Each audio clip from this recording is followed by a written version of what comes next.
We don't often report rumours, but there is one going around that the Kremlin plans to close the borders on Tuesday. It's a rumour, we don't know. But officially, the Kremlin has said a decision on whether to close the borders has not been made.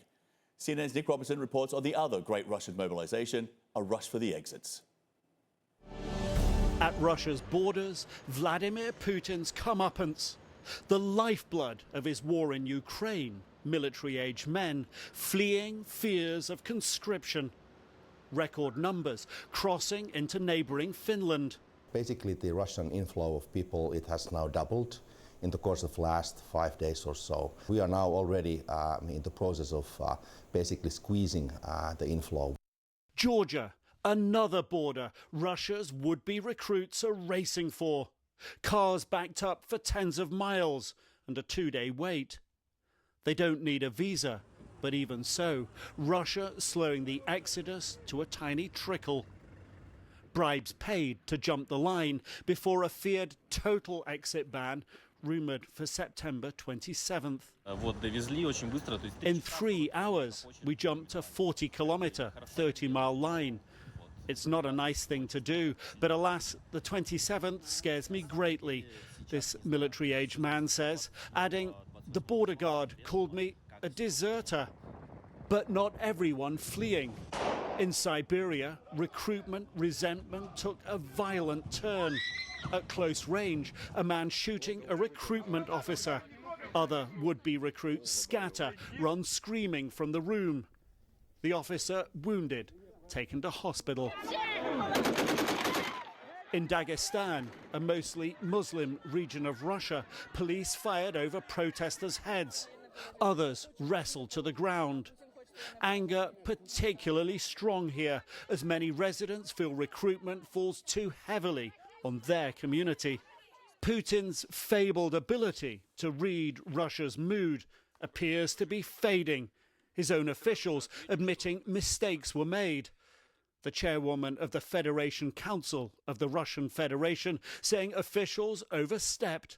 To take such liberties is absolutely unacceptable, and in my opinion, the harsh reaction we are seeing in society is deserved. Beyond doubt, so many young men voting with their feet and leaving shows trust in Putin as at its lowest ebb in years. Nick Robertson, CNN, London. With us now for more on Putin's problems is Bob Behr, a CNN national security analyst and former CIA operative. Good to see you. It's been a while. Thanks, John. OK, so as far as the call-up for Russians to fight in Ukraine, it seems we're now hearing the Kremlin's version of mistakes were made. Listen to this. These cases of discrepancy with the needed criteria about call-ups that have been issued in air are being fixed. We hope that the speed of fixing will rise, that all the mistakes will be corrected. This was a war of choice. Putin decided how, where and when. It's been a debacle from the beginning. So are we now at a tipping point within the Russian population that could see Putin under enough pressure to at least de-escalate inside Ukraine, at least for a time? I think the chances of his de-escalating are close to zero.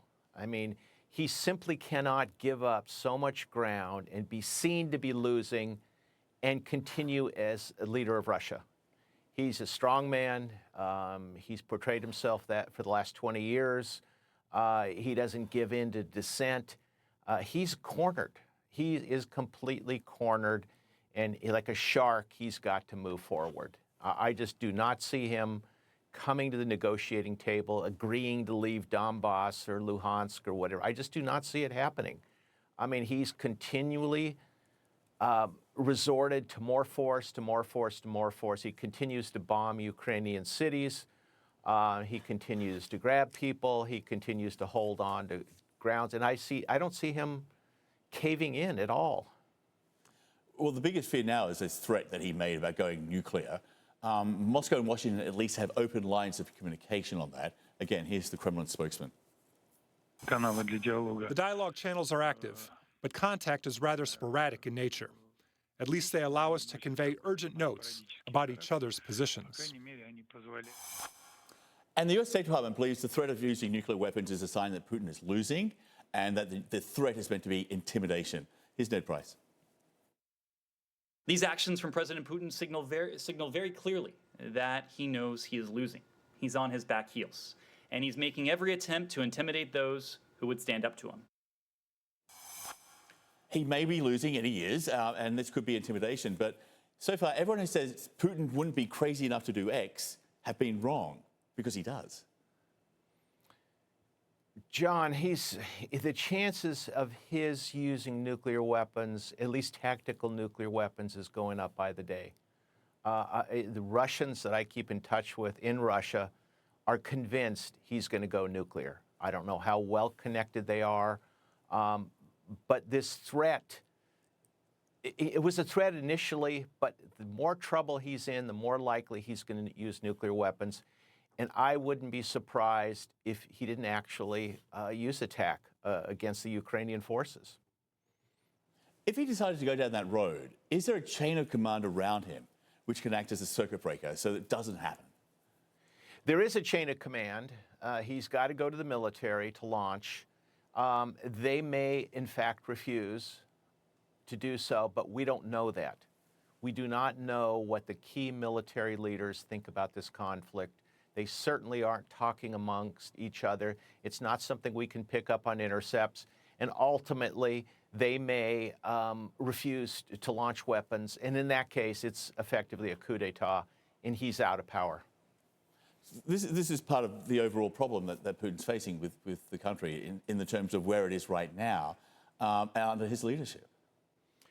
He's been an utter failure. I mean, he's completely miscalculated Ukraine. He's completely miscalculated the resistance. He's miscalculated Europe as well. He thought the Europeans would give up by now. He is like a cornered rat, and he will bite before he steps down. If there is the use of tactical nuclear weapons by the Russians, what will be the response from NATO and the US? There's frankly nothing we can do. We're not going to launch strategic weapons. We're going to be in uncharted waters at this point. Of course, the Soviet Union never used nuclear weapons, nor did we during the Cold War. We simply cannot respond in kind because it would unleash a nuclear exchange, including the continental United States. And that's what has the administration terrified.